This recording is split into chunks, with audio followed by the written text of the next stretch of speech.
আর আমার কথা একবারও ভাবলে না? ও তো আমার বাড়ির চাকর হওয়ারও যোগ্য না। তারপরেও তুমি ওকে নিজের জামাই করার কেন এভাবে উঠে পড়ে লেগেছো? আমি কিছুতেই বুঝতে পারছি না।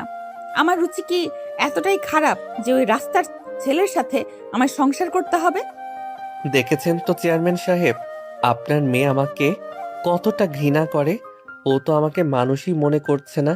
তাই বলছি কি, আপনার এই জেদটা এবার ছেড়ে দিন। আপনার মেয়ে কোনো ভুল বলেনি। আমি সত্যি ওর যোগ্য নই।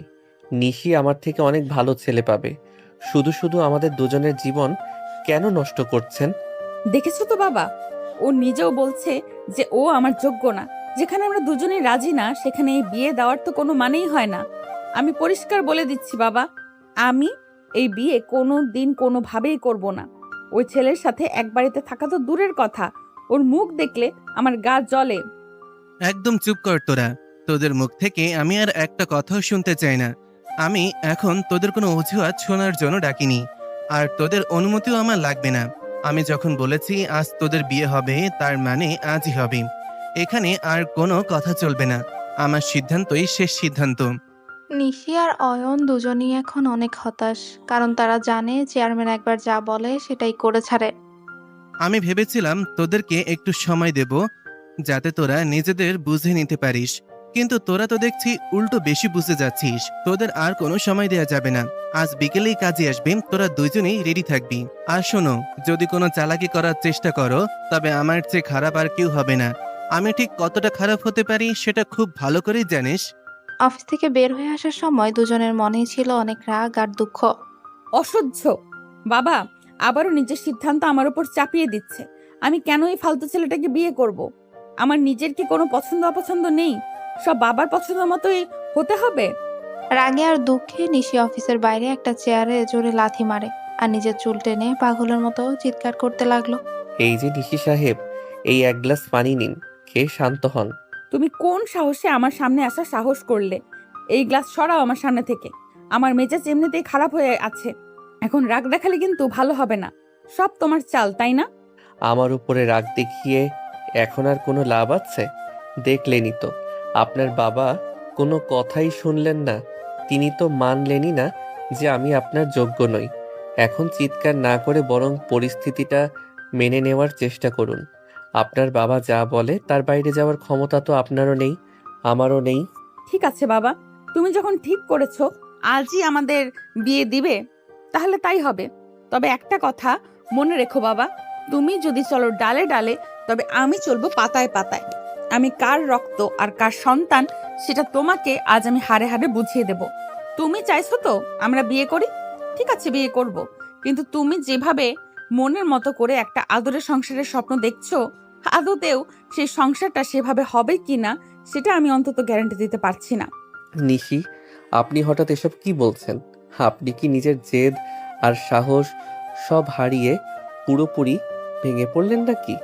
এভাবে পরিস্থিতির কাছে বিনা যুদ্ধে হার মেনে নিলে তো আমাদের দুজনের জীবনই চিরকালের মতো তছনছ হয়ে যাবে। একটু আগেই তো কত বড় বড় কথা বলছিলেন, কত প্রতিবাদ করছিলেন, আর এখন বাবার এক ধমকেই বলছেন বিয়ে করবেন। আপনার কি মাথা ঠিক আছে? অয়ন, তুই একদম বেশি কথা বলবি না।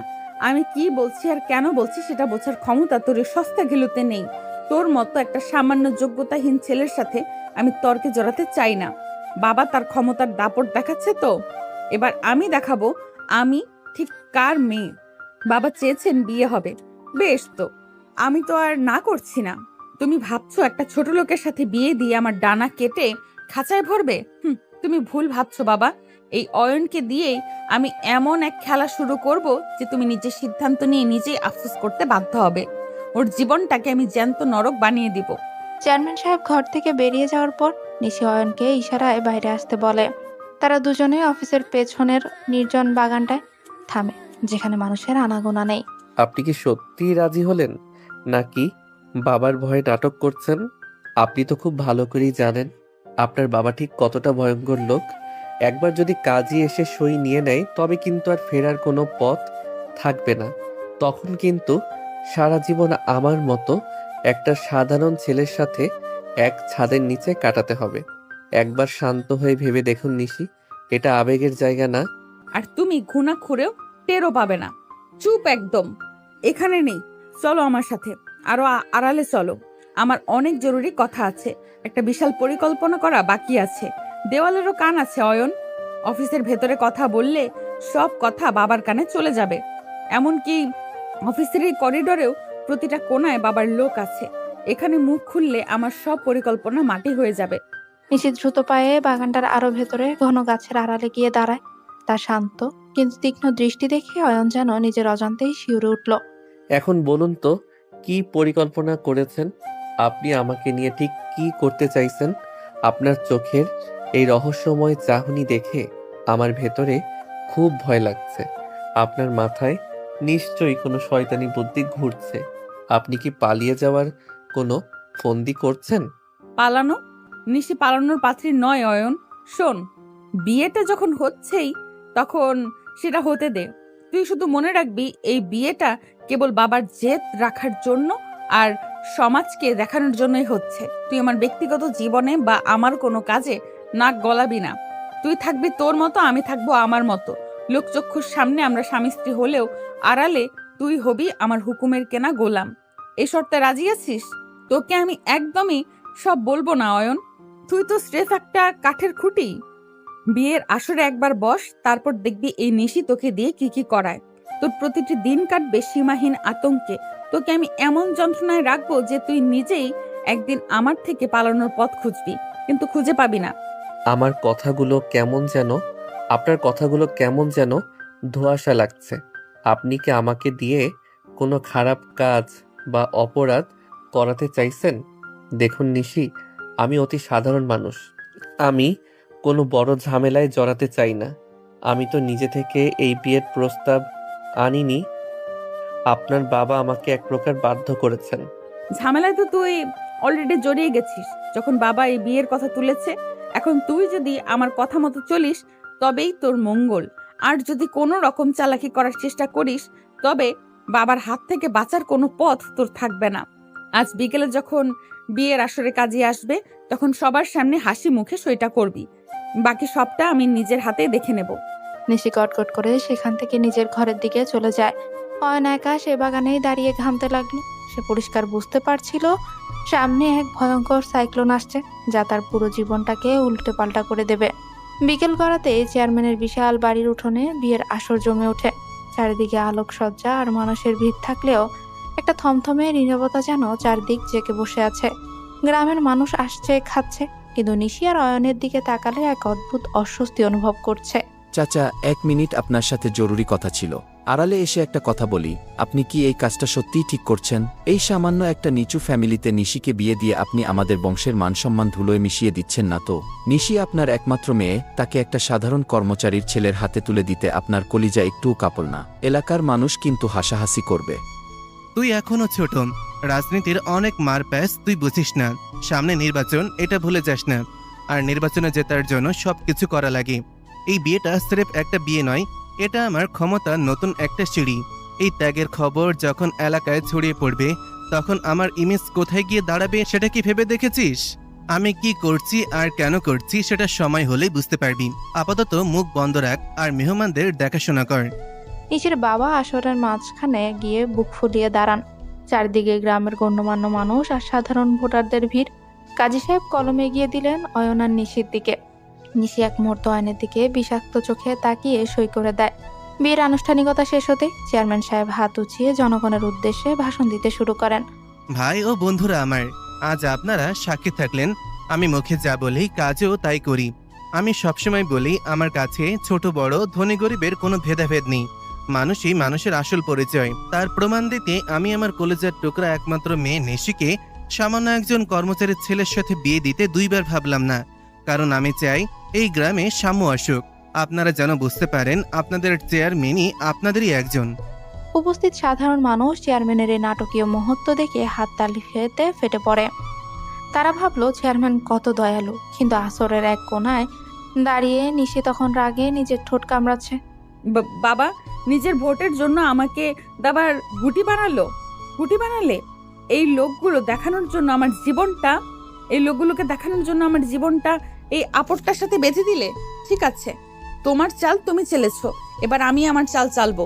এই অয়নকে তুমি যার ছেলে হিসেবে পরিচয় দিলে, তাকে দিয়েই আমি তোমার এই সাজানো নাটক তছনছ করে দিব।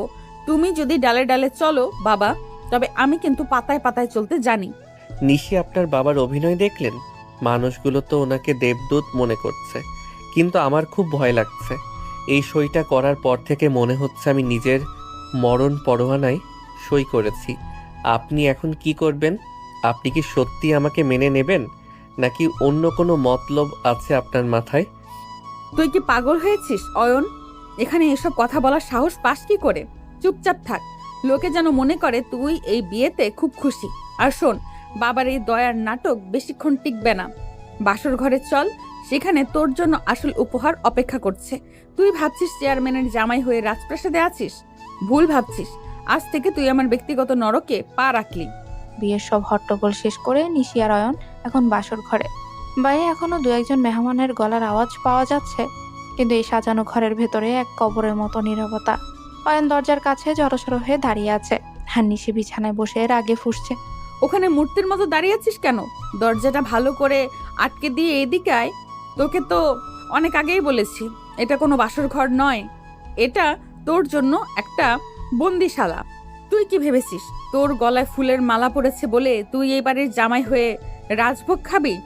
ভুল ভাবছিস অয়ন, একদম ভুল ভাবছিস। নিশি, আপনি দয়া করে শান্ত হন। আমি জানি আপনি এই বিয়েতে খুশি নন। বিশ্বাস করুন, আমিও খুশি হতে পারছি না। আপনার বাবা আমাকে জোর করে এই অবস্থায় ফেলেছেন। আমি চাইলে পালিয়ে যেতে পারতাম না, ওনার লোক আমাকে ঘিরে রেখেছিল। আমি তো আপনার কোনো ক্ষতি করিনি, তবে আমাকে কেন এভাবে শাস্তি দিচ্ছেন? তুই ক্ষতি করিসনি? তুই যে আমার সামনে দাঁড়িয়ে আছিস, এটাই আমার জন্য সবচেয়ে বড় ক্ষতি। আমার মতো একটা মেয়ের পাশে তোর মতো একটা রাস্তার ছেলেকে লোকে কল্পনা করে ভাবলে আমার ঘৃণায় গা রিড়ি করে। শোন, বাবা তোকে জামাই আদর করতে পারে, কিন্তু আমি তোকে চাকরের অধম করে রাখবো। ওই দেখ, আলমারির উপরে একটা পাতলা চাদর আছে, ওটা দিয়ে নিচের মেঝের এক কোনায় গিয়ে শো। আজ থেকে এই মেঝেটাই তোর বিছানা। নিশি, আমি কি সত্যি আপনার সাথে কোনো খারাপ ব্যবহার করেছি? আপনার বাবা যদি সকালে এসে দেখে আমি নিচে শুয়ে আছি, তবে উনি আমাকে আস্ত রাখবেন না। আপনি কি চান উনি আমাকে মেরে ফেলুন? আপনি অন্তত মানুষের মতো ব্যবহার করুন আমার সাথে। আমি কোনো অন্যায় করিনি। আমার বাবার নাম নিয়ে আমাকে ভয় দেখাবি না। তুই ভাবছিস বাবার কাছে বিচার দিয়ে বেঁচে যাবি? তুই যদি বাবাকে একটা শব্দও বলিস, তবে তোর কপালে কি আছে তা তুই কল্পনাও করতে পারবি না। বাসরাতে স্বামী স্ত্রীর মাঝে কি হয় সেটা তো বাবা দেখতে আসবে না। যা বলছি তাই কর, চাদরটা মেঝেতে পাত আর ওখানে চুপচাপ পড়ে থাক। আর শোন, আমার এই সাজানো বিছানায় বসার বা ছোঁয়ার চেষ্টা করবি না একদম।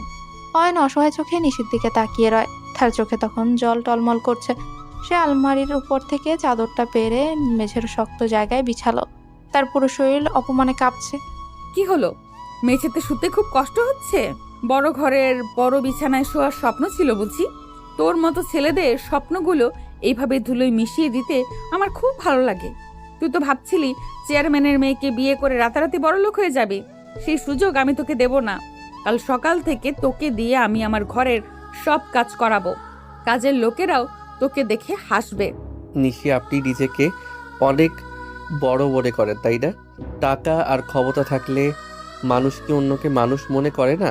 আপনি আজ আমাকে অপমান করছেন ঠিকই, কিন্তু মনে রাখবেন, সব দিন সমান যায় না।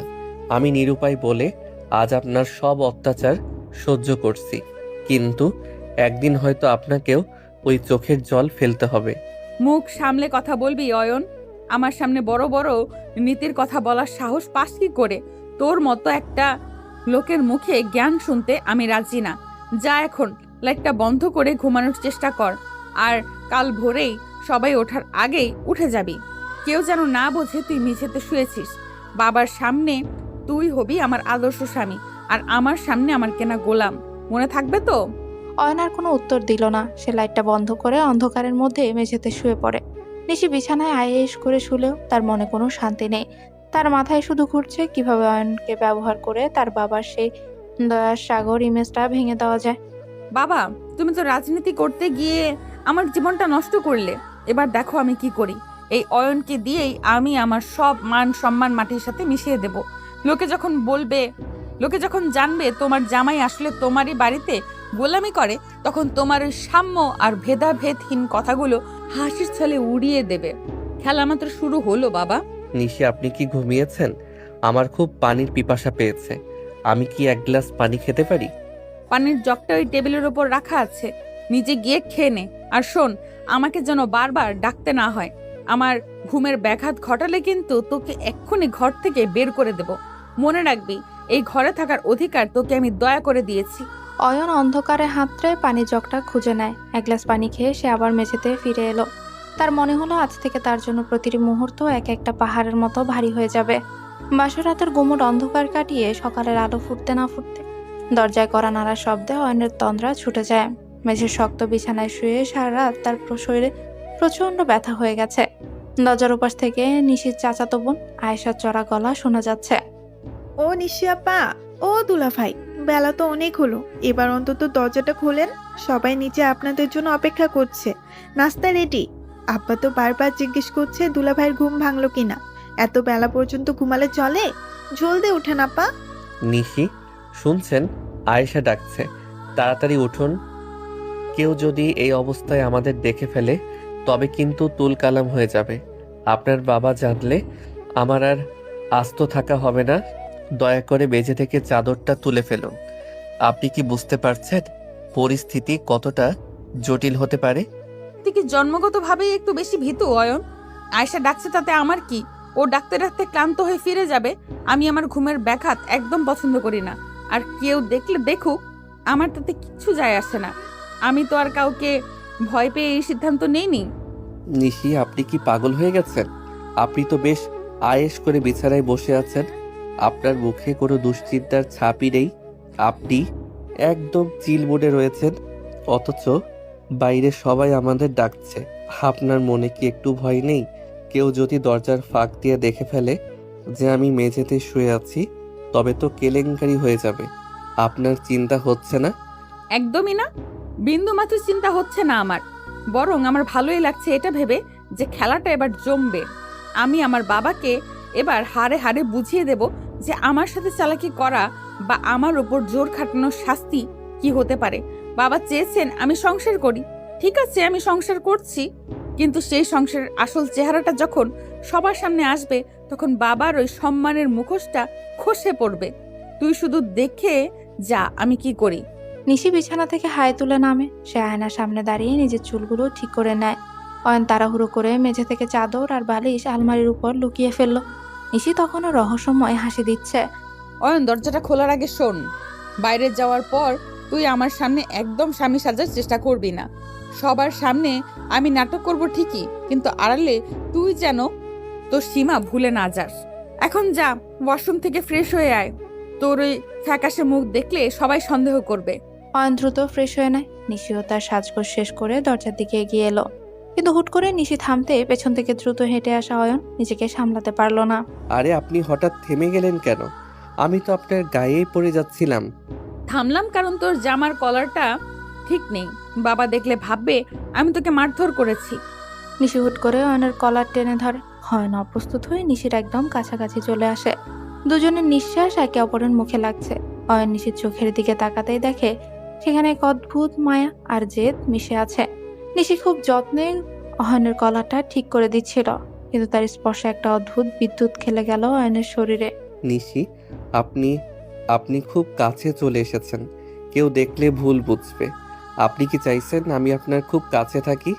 আপনার গায়ের পারফিউমের গন্ধে আমার মাথা ঝিমঝিম করছে। একটু সামনে আয়, একদম বাজে কথা বলবি না। আমি শুধু নাটকটা নিখুঁত করার চেষ্টা করছি। তুই কি ভেবেছিস তোর প্রেমে পড়ে গেছি? শোন অয়ন, তুই দেখতে মন্দ না, কিন্তু তোর ব্যক্তিত্ব ওই রাস্তার ধুলোর সমান। তোর মতো ছেলেকে আমি সির্ফ ঘৃণা করি। এই যে তোর এত কাছে দাঁড়িয়ে আছি, এটা শুধু বাইরের লোকজনকে দেখানোর জন্য একটা রিহার্সাল, যাতে আমরা বাইরে বেরোলে কেউ বুঝতে না পারে ভেতরে আমাদের কি অবস্থা। আপনার এই রহস্য আমি কোনো দিন বুঝতে পারবো না নিশি। আপনি একদিকে আমাকে নরক যন্ত্রণার কথা বলছেন, আবার অন্যদিকে এভাবে কাছে এসে আমাকে পাগল করে দিচ্ছেন। আপনি ঠিক কি চান? আপনার এই টক ঝাল মিষ্টি স্বভাব সামলানো আমার পক্ষে অসম্ভব হয়ে যাচ্ছে। তোকে বুঝতে হবে না, তুই শুধু তোর কাজ করবি। এখন দরজাটা খোল আর মুখে একটা কৃত্রিম হাসি রাখ। মনে রাখবি তুই এই বাড়ির সিনিয়র জামাই। এখন সবার সামনে তোর ভাবমূর্তি রক্ষা করার দায়িত্ব তোর, কিন্তু ঘরের ভেতরে তুই আমার ওই চাদরের মতোই নগণ্য। নিশি নিজের দরজার ছিটকিনি খুলল। বাইরে আয়শা দাঁড়িয়ে ছিল। নিশি আর অয়নকে একসাথে খুব কাছে দাঁড়িয়ে থাকতে দেখে আয়শা মুচকি হাসে। ও মা, আপনারাও তো দেখছি খুব রোমান্টিক মুডে আছেন। এত সকালে কলার ঠিক করে দেওয়া হচ্ছে বুঝি?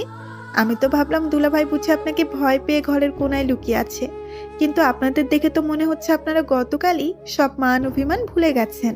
আয়শা, বেশি কথা বলিস না তো। দুলা ভাইয়ের প্রতি আমার টান কতটুকু সেটা তো তোরা বাইরে থেকে বুঝবি না। এখন চল, বাবার সামনে যেতে হবে। অয়ন, চলো আমার সাথে। নিশি অয়নের হাতটা শক্ত করে ধরে। অয়ন অবাক হয়ে নিশির দিকে তাকাতেই নিশি তার হাতের উপর নখ দিয়ে একটা চিমটি কাটে। অয়ন ব্যথায় চিৎকার করতে গিয়েও হাসি মুখে সামলে নেয়। তারা দুজন একসাথে ড্রয়িং রুমের দিকে এগিয়ে গেল, যেখানে চেয়ারম্যান সাহেব নাস্তার টেবিলে বসে গম্ভীর মুখে তাদেরই অপেক্ষা করছেন। ড্রয়িং রুমে পা রাখতে এক অদ্ভুত থমথমে পরিবেশ টের পেল অয়ন। নাস্তার টেবিলে চেয়ারম্যান সাহেব এক হাতে খবরের কাগজ আর অন্য হাতে চায়ের কাপ নিয়ে বসে আছেন। নিশি অয়নের হাত এমনভাবে ধরে রেখেছে যেন তারা পৃথিবীর সবচেয়ে সুখী দম্পতি, কিন্তু নিশি অয়নের হাতে এমনভাবে নখ বসিয়ে রেখেছে যে অয়ন ব্যথায় নীল হয়ে যাচ্ছে, অথচ মুখে হাসি বজায় রাখতে হচ্ছে। তোদের তো উঠতে অনেক বেলা হলো। বিয়ের পরের প্রথম সকাল। আমি আশা করেছিলাম তোরা ভোরেই টেবিলে থাকবি। অয়ন, বসো এখানে। আমাদের বাড়ির জামাই হিসেবে এখন থেকে এই চেয়ারটা তোমার। নিশি, তুইও অয়নের পাশে বস। বাবা, আসলে আমার জামাইয়ের কাল সারা রাত একটুও ঘুম হয়নি। একে তো নতুন জায়গা, তার উপর আমি তো সারাক্ষণ ওকে এটা সেটা বলে জ্বালাতন করেছি। আসলে অয়ন মানুষটা এত সহজ সরল যে ওকে একটু রাগাতে আমার খুব ভালো লাগে। ওই সকালের ঘুমটা একটু গভীর হয়ে গেছিল। কিছু মনে করো না বাবা। ভালো, খুব ভালো। তোমাদের মধ্যে মিল থাকাটাই জরুরি। অয়ন, তুমি সংকোচ করো না। এখন থেকে এটা তোমার নিজের বাড়ি। আমি চাই এলাকার সবাই জানুক আমার জামাই আমার সাথেই থাকে। সামনে নির্বাচনের কাজ শুরু হবে। তোমাকে তো অনেক বড় একটা দায়িত্ব দেব আমি। তোমার মতন একজন বিশ্বস্ত লোকই তো আমার দরকার। জি চেয়ারম্যান সাহেব, আপনি যা বলবেন তাই হবে। আমি আপনার আদেশ পালন করতে সবসময় প্রস্তুত। আপনি আমাকে যোগ্য মনে করেছেন, এটাই আমার কাছে অনেক বড় পাওয়া। আসলে নিশি আমাকে খুব ভালোভাবে আগলে রেখেছে, আমার কোনো সমস্যা হতে দিচ্ছে না। ও আমাকে অনেক সাহায্য করছে সব বুঝতে। বাবা দেখো, তোমার জামাই লজ্জা পেয়ে মুখ নিচু করে আছে। ও কি জানে না ওর বউ এখন ওই বাড়ির সিনিয়র মেম্বার? আমার কথার অবাধ্য হওয়ার ক্ষমতা তো ওর নেই। অয়ন, এই নাও, মাংসটা খাও। তুমি তো কাল রাতেও ঠিক মতো কিছু খাওনি। বাবার সামনে লজ্জা পাওয়ার কিছুই নেই। আমি তো আছি তোমার খেয়াল রাখার জন্য। নিশি, তুই দেখছি জামাইকে শাসন করা শুরু করেছিস। ঠিক আছে, তবে মনে রাখিস অয়ন এখন থেকে আমাদের মান সম্মান। অয়ন, খাওয়া দাওয়ার পর তুমি একটু আমার সাথে স্টাডি রুমে আসবে। তোমার চাকরির ব্যাপারেও একটা বড় সিদ্ধান্ত নিয়েছি। নিশি, আপনি দয়া করে আর কিছু দেবেন না, আমার পেট ভরে গেছে। চেয়ারম্যান সাহেব, আমি আসছি আপনার সাথে। আপনি একটু সময় দিলেই আমি হাজির হব। কেন বাবা? বাবার সাথে কথা তো পরে হবে, আগে আমার সাথে একটু বাগানে চলো। বাবা, তুমি তো জানো বিয়ের পরের প্রথম সকালে একটু সময় একা কাটাতে হয়। তুমি কি এখনই ওকে কাজে লাগিয়ে দেবে? জামাইয়ের সাথে আমারও তো কিছু ব্যক্তিগত আলাপ আছে। আচ্ছা ঠিক আছে, যা তোরা ঘুরে আয়। তবে বেশিক্ষণ না নিশি, রাজনীতির ময়দানে সময় খুব দামি। অয়নকে ছাড়া আমার অনেক মিটিং অসম্পূর্ণ থেকে যাবে। নিশি অয়নকে এক প্রকার টেনে বাগানের একদম নির্জন কোনায় নিয়ে আসে। সেখানে নিয়ে নিশি হুট করে অয়নের হাত ছেড়ে দেয়। অয়ন তখনও বুঝে উঠতে পারছিল না নিশি এখন কি করবে। কিরে অয়ন, খুব তো পিরিত দেখাচ্ছিস বাবার সামনে। জি চেয়ারম্যান সাহেব, আপনি যা বলবেন তাই হবে। একদম পাঁচটা গোলামের মতো কথা বলছিলি কেন? তুই কি ভেবেছিস বাবার ওই স্টাডি রুমে গেলেই তুই অনেক বড় কেউ হয়ে যাবি? নিশি, আপনি কেন বুঝতে চাইছেন না যে আমি নিজের জীবন বাঁচাতে আপনার বাবার কথা শুনছি? উনি যদি সন্দেহ করেন আমাদের মাঝে সবকিছু ঠিক নেই, তবে উনি আমাকে আস্ত রাখবেন না। আপনি কি চান আমি লাশ হয়ে এই বাড়ি থেকে বের হই?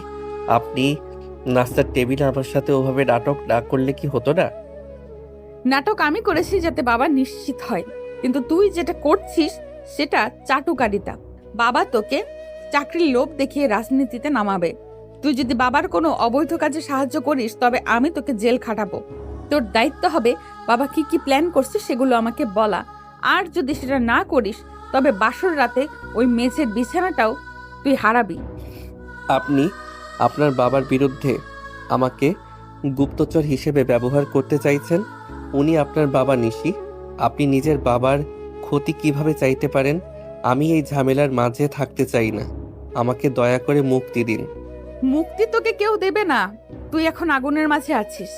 একদিকে বাবার রাজনীতি আর অন্যদিকে আমার জেদ। তুই যদি বাবার পক্ষে থাকিস তবে আমি তোকে ধ্বংস করব, আর যদি আমার হয়ে কাজ করিস তবে হয়তো তোর এই প্রাণটা আমি দয়া করে ভিক্ষা দেব। চিন্তা করে দেখ তুই কোন দিকে যাবি।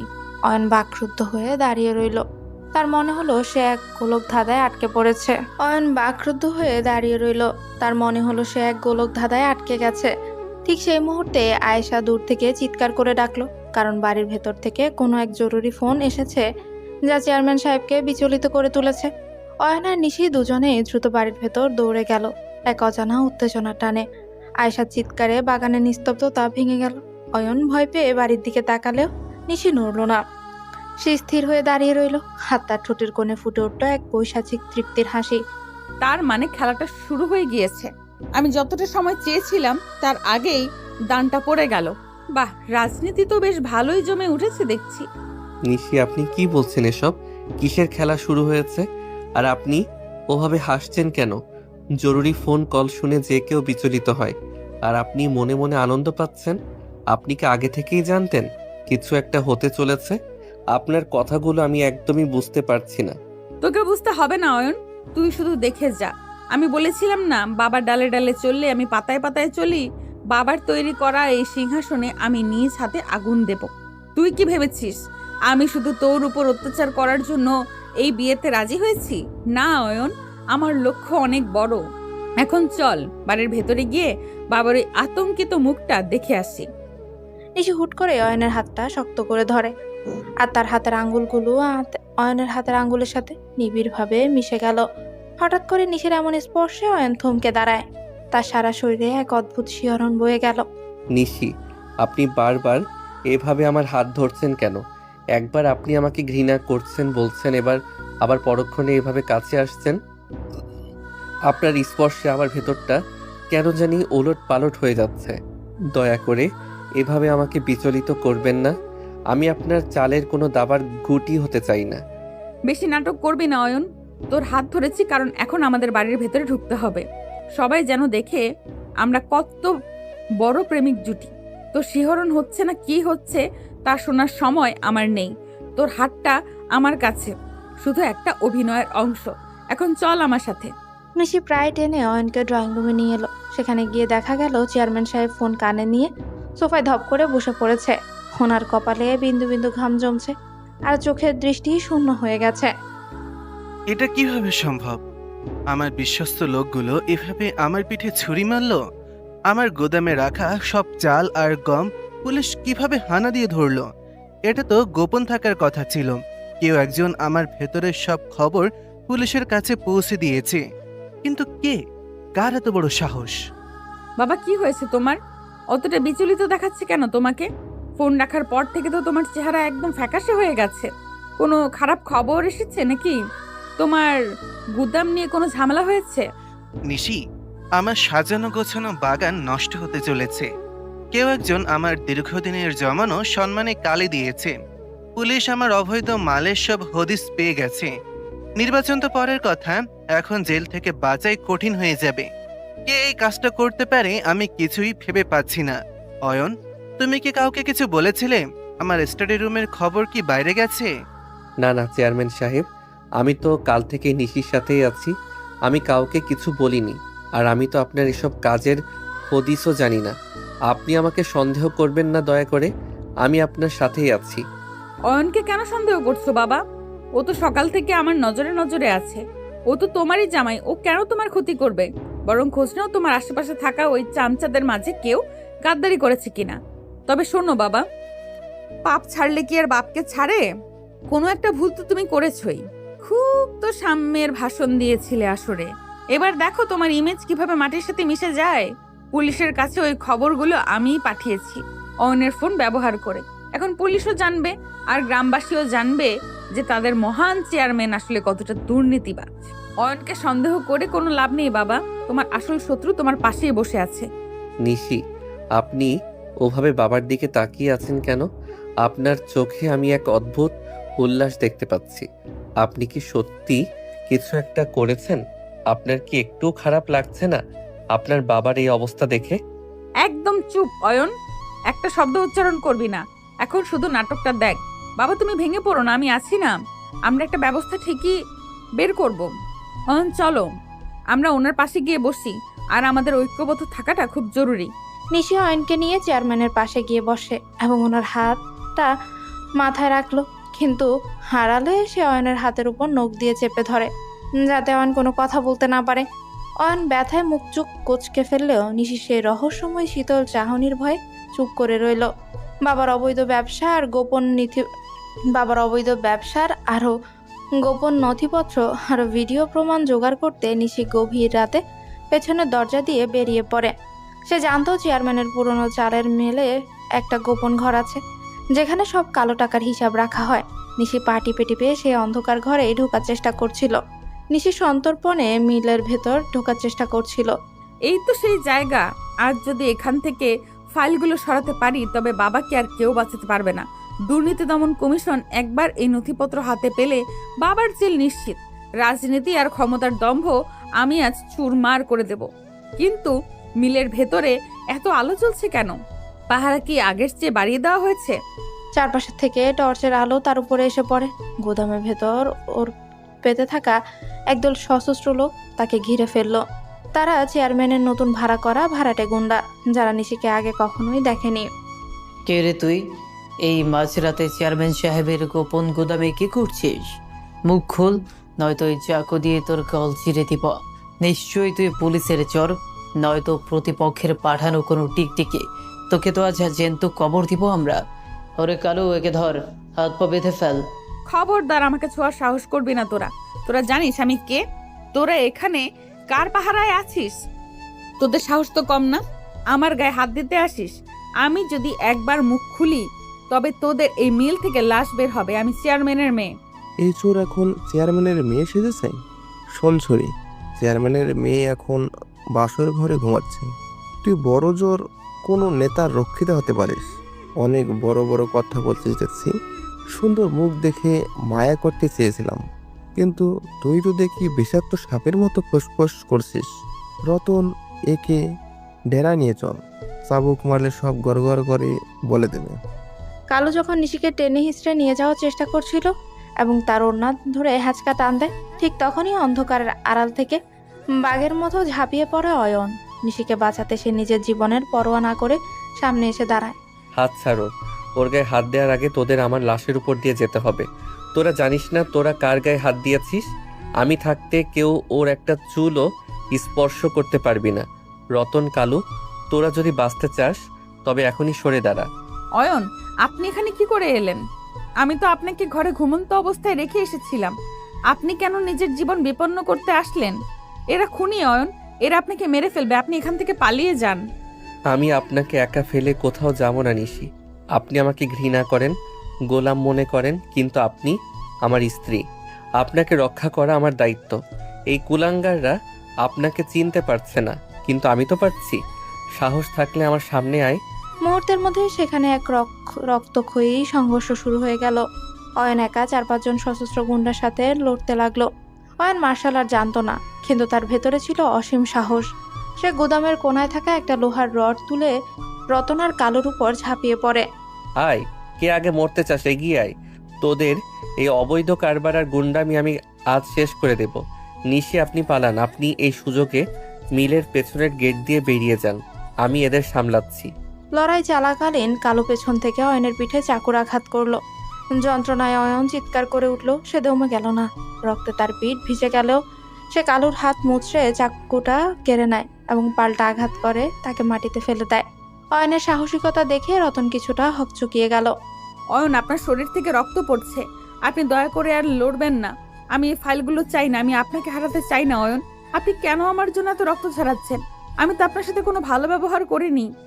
নিশি, চুপ করে থাকুন। আমি এখনো মরে যাইনি।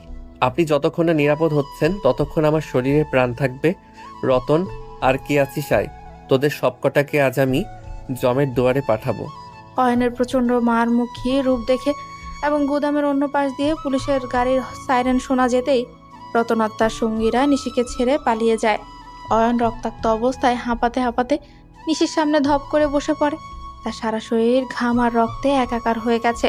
অয়ন, আপনি এত বড় ঝুঁকি কেন নিলেন? আমি তো আপনাকে সবসময় ঘৃণা করেছি, আপনাকে অপমান করেছি, তাও কেন আপনি আমাকে বাঁচাতে নিজের এই অবস্থা করলেন? আপনার এই রক্ত দেখে আমার বুক ফেটে যাচ্ছে। চুপ করে থাকবেন না। নিশি, আপনি তো ভালো আছেন। আপনি সুস্থ থাকলেই আমার শান্তি। আমি আপনাকে বাঁচাতে পেরেছি, এটাই আমার বড় পাওয়া। আমি হয়তো আপনার যোগ্য স্বামী হতে পারিনি, কিন্তু আপনার শত্রু হতে চাইনি কোনোদিন। আপনার এই চোখের জল, এটা আমার কষ্টের চেয়েও বেশি দামি। নিশি কান্নায় ভেঙে পড়ে এবং অয়নের রক্তাক্ত মাথাটা নিজের কোলের উপর তুলে নেয়। অয়নের নিঃস্বার্থ সাহসিকতা নিশির মনের ভেতর থাকা দীর্ঘদিনের ঘৃণা বরফকে এক নিমিষে গলিয়ে দিল। অন্ধকার মেলের মেঝেতে তখন এক নতুন আবেগের জন্ম হচ্ছিল। নিশি আর অয়ন যখন রক্তাক্ত অবস্থায় টলতে টলতে বাড়ির প্রধান ফটকে এসে পৌঁছায়, তখন রাত প্রায় শেষ হয়ে আসছে। নিশি খুব সাবধানে অয়নকে ধরে ভেতরে ঢুকানোর চেষ্টা করছিল, কিন্তু ড্রয়িং রুমের আলো জ্বলতে দেখে তারা দুজনেই থমকে দাঁড়ায়। সামনে চেয়ারম্যান সাহেব গম্ভীর মুখে সোফায় বসে আছেন। তার দৃষ্টি যেন বাঘের মতো শিকার খুঁজছে। এত রাতে তোরা বাইরে কি করছিলি? আর অয়নের এই অবস্থা কেন? ও সাদা জামাটা রক্ত লাল হয়ে গেছে কেন? নিশি, তোর ওড়নাটা ছিঁড়েছে কিভাবে? আমার তো মনে হচ্ছে তোরা বাড়িতে ছিলি না। সত্যি করে বল, তোরা কোথায় গিয়েছিলি? আর এই চোট কিভাবে লাগলো? বাবা, তুমি এখনো জেগে আছো? আসলে মাঝরাতে তোমার জামাইয়ের খুব আইসক্রিম খাওয়ার ইচ্ছে ছিল, তাই আমরা বাইক নিয়ে একটু হাইওয়ের দিকে গিয়েছিলাম। ফেরার পথে হঠাৎ একটা কুকুর সামনে চলে আসায় অয়ন ব্রেক কষেছিল। অমনি বাইকটা স্লিপ করে আমরা ঝোপের মধ্যে পড়ে যাই। অয়ন আমাকে বাঁচাতে গিয়ে বেশি আঘাত পেয়েছে। জি চেয়ারম্যান সাহেব, নিশি একদম ঠিক বলছে। আমি বাইকটা সামলাতে পারিনি। রাস্তার পাশে কিছু বড় পাথর পড়েছিল, আমি ঠিক সেই পাথরের উপরেই পিঠ দিয়ে পড়েছি, তাই পিঠে একটু বেশি চোট লেগেছে। আপনি চিন্তা করবেন না, আমরা একটু ওষুধ লাগিয়ে নিলেই ঠিক হয়ে যাবে। আপনি বরং এখন ঘুমাতে যান। Bike accident? কিন্তু তোর চোট দেখে তো মনে হচ্ছে কেউ তোকে ধারালো কিছু দিয়ে আঘাত করেছে। নিশি, তুই কি আমার থেকে কিছু লুকাচ্ছিস? আমার গোদামে আজ রাতে হামলা হয়েছে, আর তোরা ঠিক এই সময় বাইরে চোট পেয়ে ফিরলি। এটা ঠিক কাকতালীয়, নাকি এর পেছনে অন্য কোনো রহস্য আছে? বাবা, তুমি কি আমাদের এখন জেরা করবে নাকি তোমার জামাইয়ের চিকিৎসার ব্যবস্থা করবে? পাথর অনেক সময় ধারের মতো হয়, ওইটাতে ওর পিঠ কেটে গেছে। তুমি মিছিমিছি আমাদের সন্দেহ করছো। আমাদের এখন ঘরে যেতে দাও। অয়ন যন্ত্রণায় দাঁড়িয়ে থাকতে পারছে না। চলো অয়ন, আমি তোমাকে ধরে নিয়ে যাচ্ছি। চেয়ারম্যান সাহেব অবিশ্বাসের দৃষ্টিতে কিছুক্ষণ তাকিয়ে রইলেন, কিন্তু নিশির জেদ দেখে আর কথা বাড়ালেন না। নিশি অয়নকে এক প্রকার আগলে ধরে ঘরে নিয়ে এলো এবং ভেতর থেকে দরজা আটকে দেয়। দরজায় পিঠ দিয়ে নিশি লম্বা একটা নিঃশ্বাস ছাড়ে। তার বুকের ভেতরটা তখনও ভয়ে দুরু দুরু করছে। নিশি, আপনার বাবা কিন্তু নিশি আপনার বাবা কিন্তু সহজে বিশ্বাস করেননি। উনি আজ না হোক কাল ঠিকই সত্যটা জেনে যাবেন। আপনার উচিত হয়নি এভাবে ঝুঁকি নেওয়া। এখন দেখুন, আমার জন্য আপনাকেও মিথ্যা বলতে হচ্ছে। আপনার হাত কাঁপছে কেন? আপনি কি এখনো ভয় পাচ্ছেন? চুপ করো অয়ন, এখন বেশি কথা না বলে বিছানার উপর হয়ে শও। তোমার পিঠের অবস্থা খুব খারাপ। আমি এখনই ফার্স্ট এড বক্স নিয়ে আসছি। আর শোনো, তুমি যদি আজ আমাকে ওই গুন্ডাদের হাত থেকে না বাঁচাতে, তবে আজ হয়তো আমার অস্তিত্বই থাকতো না। তো এখন দয়া করে একটু স্থির থাকো। নিশি পরম মমতায় অয়নের পিঠের রক্ত পরিষ্কার করতে লাগলো। অয়ন যন্ত্রণায় কুকিয়ে উঠে। নিশি তার কপালে হাত রেখে সান্ত্বনা দিচ্ছে। গত কয়েকদিনে তাদের মধ্যে যে ঘৃণা ছিল তা যেন এক নিমিষে কর্পূরের মতো উড়ে গেছে। দীর্ঘ 1 মাস ধরে নিশি অয়নের ছায়াসঙ্গী হয়ে রইল। দুজনের কেউই কাউকে কিছু না বললেও এক অদ্ভুত মায়া কাজ করছিল। অয়নি, স্যুপটা খেয়ে নাও। ডাক্তার বলেছে প্রোটিন না খেলে তোমার ক্ষত তাড়াতাড়ি শুকাবে না। আর আজ থেকে তোমাকে আর মেঝেতে শুতে হবে না। অন্তত যতদিন তোমার ক্ষত পুরোপুরি না শুকাচ্ছে তুমি বিছানায় থাকবে। আমি পাশের সোফায় ম্যানেজ করে নেব। নিশি, আপনি হঠাৎ পাল্টে গেলেন কেন? এই 1 মাস ধরে আপনি আমার যেভাবে সেবা করছেন, তাতে আমার মনে হচ্ছে আমি কোনো স্বপ্নে আছি। আপনি আগে আমাকে তুই ছাড়া কথা বলতেন না, এখন আপনার স্বরে এক ধরনের মায়া আপনি কি এখনো আমার উপর রেগে আছেন? অয়ন, নিজের যত্ন নেওয়া শেখো। আমি তোমার উপর রেগে আছি কিনা সেটা বড় কথা নয়। বড় কথা হলো তুমি এই বাড়ির বড় জামাই। তোমার কিছু হলে বাবার সম্মান যাবে। আর শোনো, ওই রাতের ঘটনার পর থেকে আমি বুঝতে পারছি যে তোমাকে আমি যতটা ঘৃণা করেছিলাম তুমি আদতেও তা নও। ব্যাস, এর বেশি কিছু ভেবো না। নিশি অয়নের খুব কাছে এসে বসে যাতে সে সুপার বাটিটা ধরতে পারে। অয়ন নিশির চোখের দিকে তাকাতেই দেখে সেখানে আগের সে বিষাক্ত ঘৃণা নেই, বরং এক গভীর নির্ভরতা উকি দিচ্ছে। অয়নও নিজের অজান্তেই নিশির প্রতিটি আদেশ মানতে শুরু করেছে। তার ভেতরে নিশির প্রতি এক ধরনের শ্রদ্ধা জন্ম নিয়েছে। নিশি, আপনি যদি এভাবে আমার দিকে তাকান তবে আমি কিন্তু নিজেকে সামলাতে পারবো না। আপনার এই যত্ন আমাকে এক অদ্ভুত ঘোরের মধ্যে ফেলে দিচ্ছে। আমি জানি আপনি আমাকে ক্ষমা করেননি, কিন্তু এই 1 মাসে আমাদের মাঝে যে দূরত্ব ছিল তা যেন অনেকটা কমে এসেছে। দূরত্ব থাকাটাই স্বাভাবিক অয়ন। আমরা কোন পরিস্থিতিতে এক হয়েছি সেটা ভুলে যেও না। তবে হ্যাঁ, এখন থেকে আমি আর তোমাকে আমার শত্রু মনে করি না। তুমি আমার মর্যাদা রক্ষা করেছো, তাই তোমার মর্যাদা রক্ষা করাটাও এখন আমার দায়িত্ব। এখন চুপচাপ ঘুমানোর চেষ্টা করো, আমি তোমার পাশেই আছি। অয়ন আর কিছুই বলল না, কিন্তু তার মনে এক ধরনের স্বস্তি কাজ করছিল। নিশিও বাটিটা সরিয়ে রেখে এক দৃষ্টিতে অয়নের ঘুমানোর দিকে তাকিয়ে রইল। তাদের মধ্যে আগের মতো সেই তীব্র দ্বন্দ্ব আর এখন নেই, বরং এক শান্ত শীতল রসায়ন দুজনের হৃদয়ে জায়গা করে নিচ্ছে, যা তারা নিজেরাও স্বীকার করতে পারছে না। বিকেলের ফিকে হয়ে আসা রোদ ব্যালকনির এক কোণে এসে পড়েছে। 1 মাস সেবা পাওয়ার পর অয়ন এখন পুরোপুরি সুস্থ, তবে তার মনে প্রশান্তি নেই। সে রেলিং ধরে বাইরের দিকে অপলক দৃষ্টিতে তাকিয়েছিল। নিশি 2 কাপ চা নিয়ে ধীর পায়ে অয়নের পাশে এসে দাঁড়ায়। কি ব্যাপার অয়ন, একা একা এভাবে ব্যালকনিতে দাঁড়িয়ে কি ভাবছিস? বিকেলের হাওয়ায় কি তোর শরীরের ব্যথার চেয়েও বেশি আরামদায়ক মনে হচ্ছে? চাটা নিয়ে নিজেকে একটু চাঙ্গা কর। না নিশি, ব্যথা এখন প্রায় নেই বললেই চলে। আমি আসলে আকাশ দেখতে দেখতে একটা কথা ভাবছিলাম। কথাগুলো অনেক দিন ধরে মনের ভেতর বিষের মতো জমছে, কিন্তু সাহস করে আপনাকে কোনো দিন জিজ্ঞেস করতে পারিনি। আজ কেন জানি মনে হচ্ছে জিজ্ঞেস না করলে আমি পাগল হয়ে যাব। আজ যখন মুখ খুলেছিসই তবে বলেই ফেল। আমি জানি তুই আমাকে নিয়ে খুব দ্বিধায় আছিস। কি এমন গোপন কথা যা বলতে তোর এত সংকোচ? নিশি, এই যে গত 1 মাস ধরে আপনি আমার প্রতিটি দিন এত এত যত্ন নিলেন, এত কেয়ার করলেন, সেটা কেন? আপনি কি সত্যি আমাকে মন থেকে ক্ষমা করে দিয়েছেন, নাকি আমাকে নিজের স্বামী হিসেবে মনে জায়গা দিয়েছেন, নাকি এটা শুধুই মাত্র আপনার মতো বড় মানুষের দেখানো সস্তা করুণা? সত্যিটা বলবেন কি? অয়ন, এটা আমার কল্পনাও নয়, তোকে ক্ষমা করাও নয়, আবার পুরোপুরি মেনে নেওয়াও নয়। এটা হলো আমার কৃতজ্ঞতাবোধ। আমি তোর প্রতি কৃতজ্ঞ, কারণ তুই নিজের প্রাণের পরোয়া না করে সেদিন আমার সম্মান আর জীবন বাঁচিয়েছিস। নিশি বেঈমান নয় অয়ন। যে তাকে বিপদ থেকে উদ্ধার করে সে তার প্রতিদান দিতে জানে। ব্যাস, এইটুকু ছাড়া আর অন্য কিছু ভেবে নিজেকে ধোঁকা দিস না। নিশি, আমার একটা বিষয় এখনো মাথায় ঢোকে না। আপনি কেন নিজের বাবার বিরুদ্ধে লড়ছেন? তিনি তো প্রভাবশালী মানুষ। হ্যাঁ, তিনি জোর করে আমার মতো একটা সাধারণ ছেলের সাথে আপনার বিয়ে দিয়েছেন, সেটা অন্যায়। কিন্তু তাই বলে নিজের বাবাকে ধ্বংস করার জন্য এত বড় ঝুঁকি নেওয়া কি ঠিক?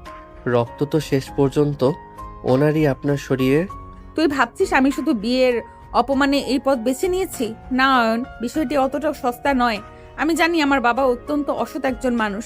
তিনি ক্ষমতার আড়ালে এমন সব জঘন্য কাজ করেন যা শুনলে তোর আত্মা কেঁপে উঠবে। তিনি জনগণের সেবক হওয়ার মুখোশ পরে আসলে জনগণের রক্ত চুষে খাচ্ছেন। আমি ওনার সন্তান হতে পারি, কিন্তু তার আগে আমি একজন স্বাধীন মানুষ। একজন মানুষ হিসাবে আমি একজন ভক্ষকের প্রশ্রয় দিতে পারি না। সমাজ সেবার নাম করে তিনি যে পাপের রাজত্ব গড়েছেন তার বিনাশ হওয়ার প্রয়োজন। নিশি, আপনার মনের ভেতরে যে এত বড় একটা আদর্শ বাস করে তা আমি কোনোদিন কল্পনাও করতে পারিনি। আমি ভেবেছিলাম আপনি শুধু দাম্ভিক আর জেদি, কিন্তু আজ আপনার কথা শুনে আপনার প্রতি আমার শ্রদ্ধা কয়েক গুণ বেড়ে গেল। নিশি, এখন থেকে আপনি এই যুদ্ধে আর একা নন। আমি আপনার যোগ্য কিনা জানি না, তবে আমি কথা দিচ্ছি এখন থেকে আমি আপনার ঢাল হয়ে থাকব। আপনার প্রতিটি বিপদে আমি ছায়ার মতো পাশে দাঁড়াবো। যুদ্ধটা অনেক বেশি পিচ্ছিল হবে অয়ন। বাবা যখন বুঝতে পারবেন তার পায়ের নিচের মাটি কে কাটছে, তখন তিনি কাউকেই রেহাই দেবেন না। তুই কি সত্যিই তৈরি? এই পথের শেষ হয়তো অন্ধকার অন্ধকার জেলখানায় কিংবা মর্গে হতে পারে। ফিরে যাওয়ার পথ কিন্তু এখনো খোলা আছে অয়ন। আমি মরতেও রাজি নিশি, কিন্তু আপনার বিশ্বাসের অমর্যাদা হতে দেব না। আপনার এই সত্যের লড়াইয়ে আমার যা কিছু শক্তি আছে তা নিয়ে আমি ঝাঁপিয়ে পড়তে চাই। আমাকে শুধু অবিশ্বাস করবেন না, ব্যাস এটুকু থাকলেই হবে। নিশি অয়নের চোখের দিকে তাকিয়ে এক ধরনের নিশ্চয়তা খুঁজে পেল। তাদের মধ্যে এক নতুন শক্তির জন্ম হলো। কিন্তু ঠিক সেই মুহূর্তে আয়েশা হন্তদন্ত হয়ে ব্যালকনিতে এলো। তার মুখ ফ্যাকাশে, আর সারা শরীর থরথর করে কাঁপছে। নিশি আপা, দুলাভাই, সর্বনাশ হয়ে গেছে। নিশি আপা, তুমি যে লাল ডায়েরিটা তোমার আলমারিতে গোপন জায়গায় লুকিয়ে রেখেছিলে সেটা ওখানে নেই। আমি দেখলাম বড় আব্বা তোমার ঘর থেকে একটা ডায়েরি নিয়ে নিচের স্টাডি রুমে ঢুকলেন আর দরজা ভেতর থেকে নক করে দিলেন। ওনার মুখটা খুব ভয়ঙ্কর দেখাচ্ছিল, মনে হচ্ছিল এইমাত্র কাউকে খুন করবে। কি বললি? বাবা আমার ডায়েরি পেয়েছে? ওই ডায়েরিতে তো বাবার সব অবৈধ মাদকের ডিলিং আর বড় বড় অপরাধীদের গোপন লিস্ট লেখা ছিল। ওটা তো আমার ব্রহ্মাস্ত্র ছিল অয়ন। বাবা যদি ডায়েরিটা পড়ে ফেলেন তবে আজই আমাদের এই বাড়িতে শেষ রাত হতে চলেছে। উনি আমাদের দুজনকেই শেষ করে দেবেন। নিশি, আপনি শান্ত হন, ঘাবড়ালে চলবে না। আমাদের এখনই কিছু একটা করতে হবে। চলুন স্টাডি রুমের দিকে যাই। আয়েশা, তুই নিচে গিয়ে দেখ বড় আব্বার বিশ্বস্ত বডিগার্ড কালু আর রতন কোথায়। তারা যেন ঘরের আশেপাশে না আসতে পারে। নিশি আর অয়ন দ্রুত সিঁড়ি দিয়ে নিচে নামতে লাগে। নিশির নিঃশ্বাস দ্রুত হচ্ছে আর অয়নের চোখের দৃষ্টি তীক্ষ্ণ। ঠিক তখনই নিচতলে স্টাডি রুমের ভেতর থেকে একটা গুলির বিকট শব্দ শোনা গেল। নিশি আর অয়ন পাথরের মতো সিঁড়ির মাঝখানে থমকে দাঁড়িয়ে পড়ে। গুলি? স্টাডি রুমের ভেতরে তো আপনার বাবা ছাড়ার কেউ নেই। তবে কি উনি নিজের ওপরই কিছু করলেন, নাকি ভেতরে অন্য কেউ ঢুকেছে? নিশি, আপনি এখানে দাঁড়ান, আমি দেখে আসছি।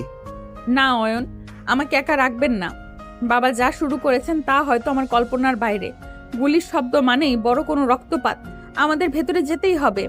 ওই ডায়েরিটা বাবার হাতে পড়া মানেই আমরা এখন ওনার কাছে সবচেয়ে বড় অপরাধী। অয়ন আর নিশি স্টাডি রুমের দরজার সামনে গিয়ে পৌঁছায়। দরজা ভেতর থেকে আটকানো, কিন্তু ফ্লোর দিয়ে এক ধারা রক্ত গড়িয়ে বাইরে আসছে। পুরো বাড়িটা এক গভীর আর পৈশাচিক নীরবতায় ডুবে গেল। অয়ন কাঁধ দিয়ে দরজাটা জোরে ধাক্কা দিতে একটা বিভীষিকাময় দৃশ্য তাদের সামনে ফুটে উঠল। স্টাডি রুমের ভারী দরজাটা অয়নের প্রচন্ড ধাক্কায় এক ঝটকায় খুলে গেল। কিন্তু ঘরের ভেতরে ঢুকতেই যে দৃশ্যটা তাদের চোখে পড়ে তাতে অয়ন আর নিশি দুজনেই কয়েক মুহূর্তের জন্য পাথর হয়ে গেল। সারা ঘরে বই আর নথিপত্র অগোছালো হয়ে ছড়িয়ে ছিটিয়ে আছে, আর সিলিং ফ্যানটা গো গো শব্দে ঘুরছে। বাবা এ কি অবস্থা তোমার? অয়ন দেখো, ফ্লোরে এত রক্ত কেন? বাবা ওভাবে জানলার পাশে পড়ে আছেন কেন? আর ওই লাল ডায়েরিটা কোথায়? আমি তো কোথাও ডায়েরিটা দেখতে পাচ্ছি না। অয়ন, আমার খুব ভয় লাগছে। মনে হচ্ছে কেউ আগে থেকেই ওখানে ওত পেতেছিল। নিশি, আপনি সামনে যাবেন না। ঘরের ভেতরে অন্য কেউ থাকতে পারে।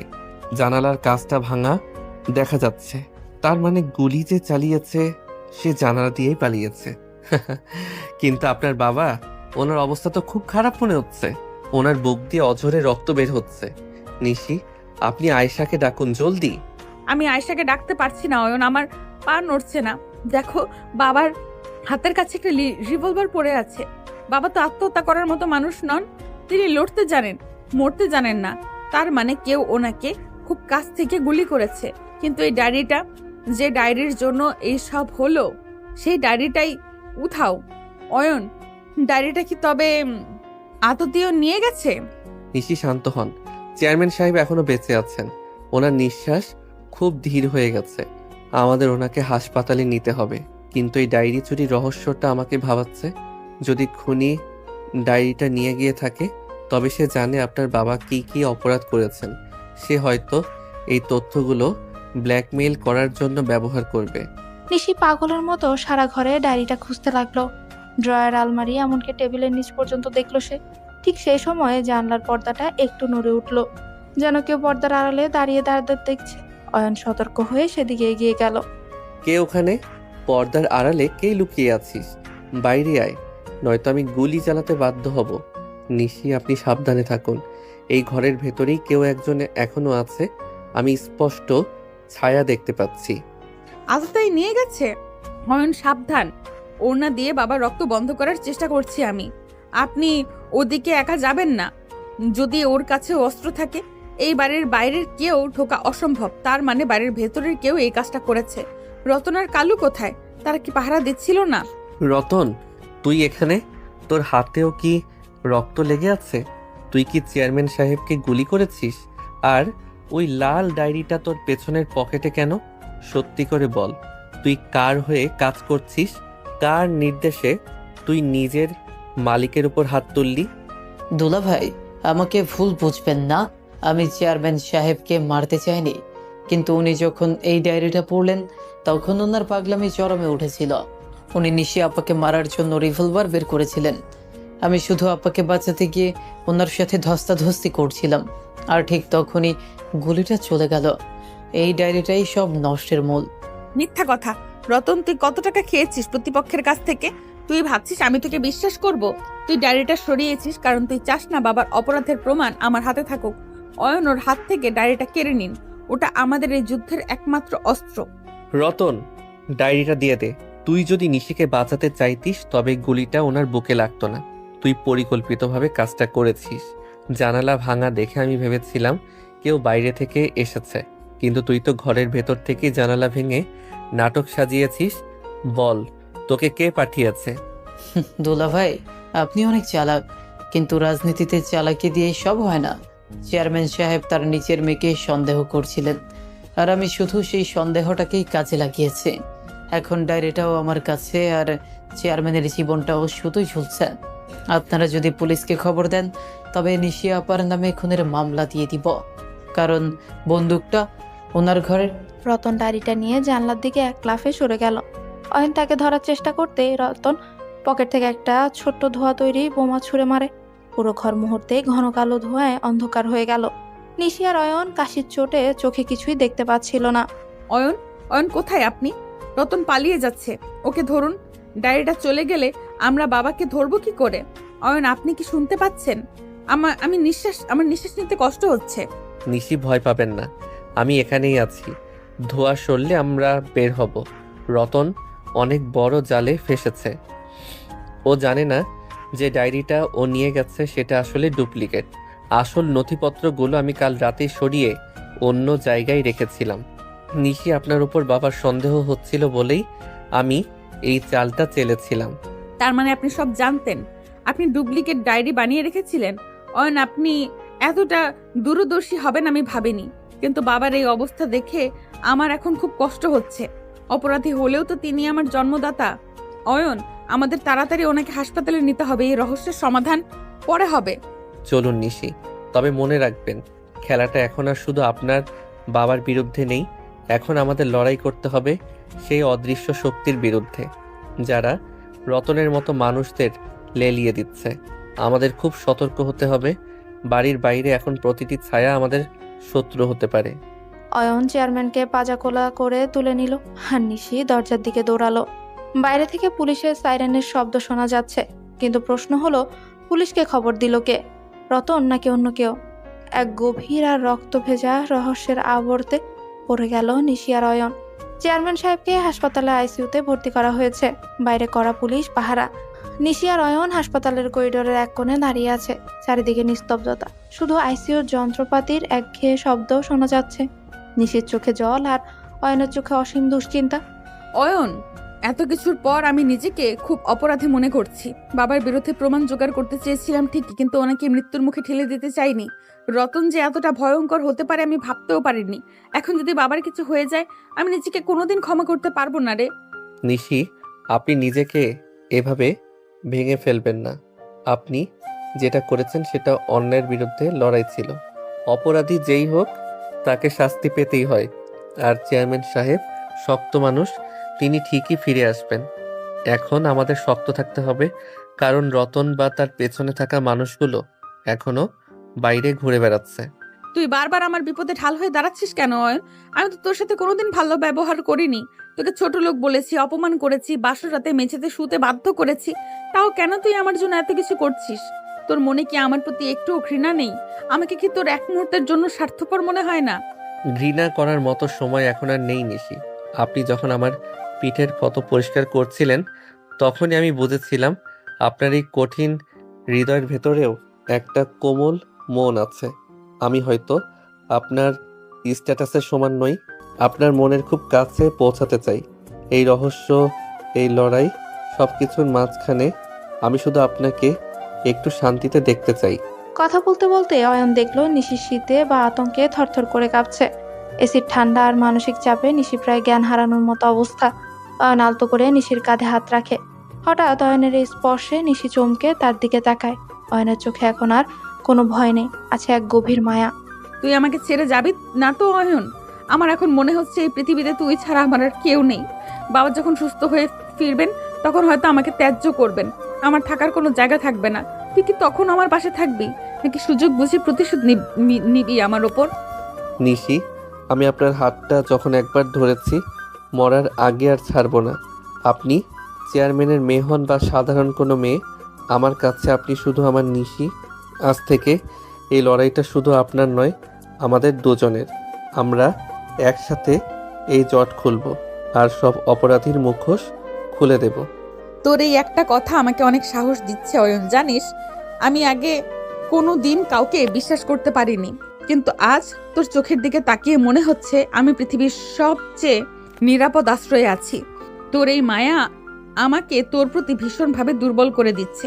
তুই কি বুঝতে পারছিস আমার মনের অবস্থা? অয়ন নিশির কপালে আলতো করে একটা চুমু খেলো। সে স্পর্শে নিশির সারা শরীর এক অন্যরকম বিদ্যুৎ খেলে গেল। তাদের এই রোমান্টিক মুহূর্তটা রহস্যের কালো মেঘের মাঝে যেন এক ঝলক সোনালি রোদ। নিশি চোখ বন্ধ করে অয়নের বুকে মাথা রাখে, কিন্তু তাদের এই ঘনিষ্ঠতা আড়াল থেকে কেউ একজন দেখছিল। নিশি, আমাদের এখনই সজাগ হতে হবে। মনে হচ্ছে হাসপাতালেও আমাদের উপর নজর রাখা হচ্ছে। রতন একা এই কাজ করেনি। এই চক্রান্তের পেছনে বড় কোনো রাঘব বোয়াল আছে যে চায় না আপনার বাবা মুখ খুলুক। চলো আইসিইউ এর সামনে যাই। আমাদের প্রতিটি মুহূর্ত এখন দামি। চল অয়ন, আমি তৈরি। তোর হাত আমার হাতে থাকলে আমি এখন মৃত্যুকেও জয় করতে পারি। আমরা দেখাবো যে সত্য আর ভালোবাসার জয় সব সময় হয়। যারা আমাদের ক্ষতি করতে চায় তাদের আমি দেখে নেব। নিশি আর অয়ন হাত ধরাধরি করে করিডোর দিয়ে এগিয়ে চললে। তাদের এই দৃঢ় পথচলা জানান দিচ্ছিল যে তারা এখন আর অসহায় নয়। এক গভীর রহস্য আর নতুন প্রেমের সংমিশ্রণে তাদের জীবন এখন এক নতুন মোড় নিয়েছে। হাসপাতালের কেবিনে বসে অয়ন আর নিশি এখন সেই আসল লাল ডায়েরির পাতাগুলো উল্টাচ্ছে। চেয়ারম্যান সাহেব আইসিইউতে জমে আর মানুষের লড়াই করছেন, আর এদিকে বাইরে অয়ন আর নিশি সে অদৃশ্য শত্রুর মুখোশ খুলতে মরিয়া হয়ে উঠেছে। এই দেখ অয়ন, ওই পাতার কোডগুলো ভালো করে লক্ষ্য কর। ওখানে শুধু বাবার নাম নেই, ওখানে অন্য কারোর সই আছে। এসকে, এই এসকে আসলে কে? আমার মনে পড়েছে বাবার সব পলিটিক্যাল মিটিংয়ে একজন লোক সব সময় ছায়ার মতো থাকতো। তুই কি ওনাকে চিনিস? এসকে? নিশি, এটা তো ওনার ডান হাত সাকলাইন চৌধুরী, কিন্তু সে তো চেয়ারম্যান সাহেবের জানের বন্ধু বলে পরিচিত। রতন কি তবে ওনার নির্দেশেই কাজ করছিল? নিশি, ভালো করে দেখতো, এখানে কি কোনো আর্থিক লেনদেনের কথা লেখা আছে? সাকলাইন কেন আপনার বাবার ক্ষতি করতে চাইবে? কারণ সাকলাইন নিজেকে আগামী নির্বাচনে দাঁড়াতে চায়। বাবা সরে গেলে তার পথ পরিষ্কার হয়ে যাবে।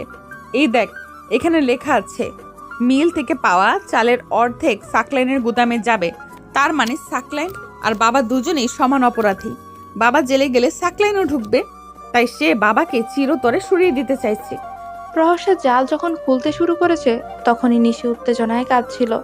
অয়ন আলতো করে নিশির হাতটা নিজের হাতের মুঠোয় নেয়। নিশি শান্ত হওয়ার জন্য অয়নের কাঁধে মাথা রাখে।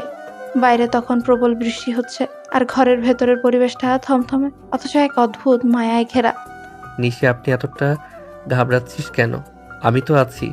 সাকলাইন যত বড় পলিটিশিয়ানই হোক না কেন, এই ডায়েরিটা হাতে থাকলে তাকে আমরাই নিয়ন্ত্রণ করব। তবে আমাদের খুব সাবধানে পা বাড়াতে হবে। আপনি কিন্তু আবার আগের মতো একা একা বেরিয়ে যাবেন না। এখন থেকে আমরা যা করব একসাথে করব। তুই কি জানিস অয়ন, এই ডায়েরিটা পড়তে গিয়ে আমার নিজেরও ঘৃণা লাগছে। আমার বাবা এতটা নিচে নামতে পারেন তা আমি ভাবতে পারিনি। তবে সবচেয়ে বড় সত্যি কি জানিস, এই বিপদের দিনে আমি তোকে খুঁজে পেয়েছি। তুই না থাকলে আমি হয়তো এই রহস্যর সমাধান করতে গিয়ে আগেই হারিয়ে যেতাম। পরিস্থিতির শিক্ষা নিশি। আমি যখন ছোট ছিলাম তখন থেকেই প্রতিকূলতার সাথে লড়াই করছি। তবে আপনার মতো একজন জেদি আর সাহসী মেয়েকে সামলানোই ছিল আমার জীবনের সবচেয়ে বড় চ্যালেঞ্জ। এখন তো দেখছি আপনি আমার উপর অনেকটা নির্ভরশীল হয়ে পড়েছেন। খুব কি খারাপ লাগছে আমার সাহায্য নিতে? তুই এতটা ধৈর্যশীল কিভাবে রে? ধ্যাৎ, ফাজলামি করবি না একদম। আমি তোর উপর নির্ভরশীল নই, আমি শুধু তোর সাহসের ভাগ নিচ্ছি। তুই যদি মনে করিস আমি তোর প্রেমে পড়ে গেছি তবে ভুল ভাবছিস। আচ্ছা শোন, সাকলানের গোপন আস্থা